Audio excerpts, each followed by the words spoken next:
పరమందు సింహాసనాసీనుడైన దేవాది దేవునికి నా హృదయపూర్వక వందనములు, స్తుతులు, స్తోత్రములు సమర్పించుకుంటున్నాను. అందరికీ శుభోదయం. ఇది నా మహోన్నతుడైన దేవాది దేవుడు నీకు అనుగ్రహించిన వాక్కు. లోకమును దాని ఆశయు గతించిపోవచ్చున్నవి గాని దేవుని చిత్తమును జరిగించువాడు నిరంతరము నిలుచును. దేవుని నామమునకు మహిమ కలుగునుగాక. ఈ మాటలు 1 యోహాను పత్రిక 2వ అధ్యాయము 17వ వచనములో వ్రాయబడి ఉన్నవండి. Praise the lord. Today our God's promise for us. And the world is passing away and the lust of it, but he who does the will of God abides forever. చూడండి నేస్తమా, నీ దేవాది దేవుడి దినాన నీ కొరకు సిద్ధపరిచిన ఆయన పరిశుద్ధ వాక్కు ఏమై ఉన్నది అనగా, లోకమును దాని ఆశయు గతించిపోవుచున్నవి గాని దేవుని చిత్తమును జరిగించువాడు నిరంతరమును నిలుచును. దేవుని నామమునకు మహిమా ఘనత ప్రభావములు చెల్లునుగాక. హల్లెలూయా, హల్లెలూయా. ఏమిటి దేవాది దేవుడి దినాన నీకు ప్రకటన చేయాలి అని ఇష్టపడుతూ ఉన్నారు అంటే నేస్తమా, దేవుని చిత్తమును జరిగించువాడు నిరంతరమును నిలుచును. ఏమి కోరుకుంటూ ఉన్నావు నేస్తమా నీ బ్రతుకులో? ఎన్నో ఏళ్ళు బ్రతకాలని, ఎంతో హాయిగా జీవించాలని, సుఖ సంతోషములు అనుభవించాలని ప్రతి మనిషి కోరుకునేది అదేగా. నీ జీవితంలో నీవు కూడా దానినే కోరుకుంటూ ఉన్నావు. అయితే ఈ కోరిక నిజమే, ఈ కోరిక న్యాయమే. కానీ నీవు ఎక్కడ బ్రతకాలని కోరుకోవాలి? ఎక్కడ నీకు నిజమైన సంతోషము ఉండబోతోంది? ఈ భూమి మీద నీవు ఎంతకాలము బ్రతికినా నిజమైన సంతోషాన్ని అనుభవించలేవు. నిజమే, పిచ్చా ఏమిటి, ఇక్కడ లేకపోతే నిజమైన సంతోషము ఇంకెక్కడ ఉంటోంది అని అనుకుంటున్నావు నేస్తమా? కాదు కాదు. నిజమైన సంతోషం ఇక్కడ ఉంటే ఒక్కసారి నీ బ్రతుకులో, నీ మనస్సులో మొదలైన సంతోషము నీ బ్రతుకంతా కూడా సంతోషముగానే ఉండాలి. అట్లా ఉందా నీ బ్రతుకు? అట్లా ఉందా నేస్తమా? ఈ క్షణంలోనే సంతోషంగా ఉంటున్నావు, మరుక్షణమే ఎంతో భయంకరమైన దుఃఖాన్ని కూడా చవి చూస్తూ ఉన్నావు. ఈ భూమి మీద దుఃఖం ఉంటుంది, సంతోషం ఉంటుంది, కష్టం ఉంటుంది, సుఖము ఉంటుంది.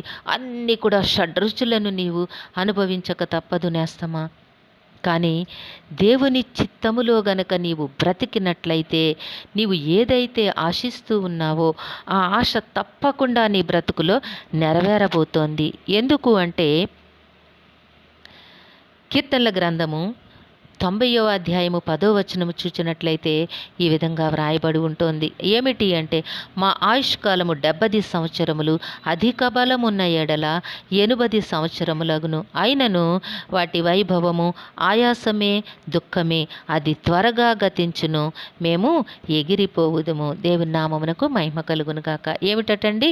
మా ఆయుష్కాలము 70 సంవత్సరములు, అధిక బలమున్న ఎడల 80 సంవత్సరములు. లేదు, అంతకంటే నీవు ఆరోగ్యంగా ఉన్నావు, 90 సంవత్సరములు, 100 సంవత్సరములు బ్రతికినా చివరికి ఏమైపోతుందండి? వాటి వైభవం అంతా కూడా ఆయాసమే, దుఃఖమే. చివరికి మిగిలేదేమిటి? దుఃఖమే, దుఃఖమే. అది త్వరగా గతించును, మేము ఎగిరిపోవుదము. ఎగిరిపోయిన తరువాత నీవు ఎక్కడికి వెళతావు? అది నిజమైన జీవితము. కనుక నేస్తమా, ఆ తరువాత జీవించబోయే జీవితమే శాశ్వతమైనది, నిరంతరము నిలిచేది. ఏమిటి అంటే, ఎవరైతే దేవుని చిత్తములో ఈ భూమి మీద బ్రతుకుతారో వారు నిరంతరము కూడా ఆ స్వర్గములో నిత్య జీవము అనేది ఆ మహాభాగ్యమును పొందుకొని దేవునితో అనునిత్యము కూడా నీవు జీవిస్తావు నేస్తమా. దాని కొరకు ప్రాకులాడు, దాని కొరకు తాపత్రయపడు. ఈ లోకము దాని ఆశలు కూడా గతించిపోయేవే, నాశనమైపోయేవే. కానీ నీలో ఉన్న ఆత్మ, నీ దేవాది దేవుడు నీకిచ్చిన ఆయన పవిత్రమైన ఆత్మ అయ్యున్నది గనక దానికి చావు లేదు. నిత్య నరకానికి వెళ్ళిపోకుండా నిత్యము కూడా నీ దేవునితో సుఖ సంతోషాలతో నీవు బ్రతకాలి అంటే ఈ భూమిపై నీ దేవుని చిత్త ప్రకారము నీవు జీవించాలి. నీ దేవుని చిత్తం ఏమిటి అనగా, ఆయన ఆజ్ఞానుసారముగా నీవు జీవించవలను. ఆయన ఆజ్ఞలు కూడా నీకు తెలుసు. నీ పూర్ణ హృదయముతోనూ, నీ పూర్ణ ఆత్మతోనూ, నీ పూర్ణ మనస్సుతోనూ నీవు నీ దేవునిని మాత్రమే ప్రేమించాలి. ఇక దేనిని నీవు పూజించకూడదు, ప్రేమించకూడదు, ఆరాధించకూడదు. అట్లానే నిన్ను వలె నీ పొరుగువానిని ప్రేమించాలి. కాబట్టి నేస్తమా, ఆయన ఆజ్ఞానుసారముగా నీవు జీవించు. అట్లా జీవించగలిగినట్లయితే, ఆయన చిత్త ప్రకారము నీవు ఈ భూమిపై జీవించగలిగినట్లయితే నిరంతరము కూడా నీవు నీ దేవునితో జీవిస్తావు. సంతోషమే, సమాధానమే, ఆకలి లేదు, దుఃఖము లేదు, కన్నీరు లేదు, అక్కడ ఎంతో సంతోషం ఉంటుంది అని ఈ పరిశుద్ధ గ్రంథము ద్వారా నీ దేవాది దేవుడు సృష్టికర్త అయిన తండ్రి నీకు బోధిస్తూ ఉన్నారు గనుక దాని కొరకు నీవు అహర్నిశలు పాటుపడు, కోరుకో.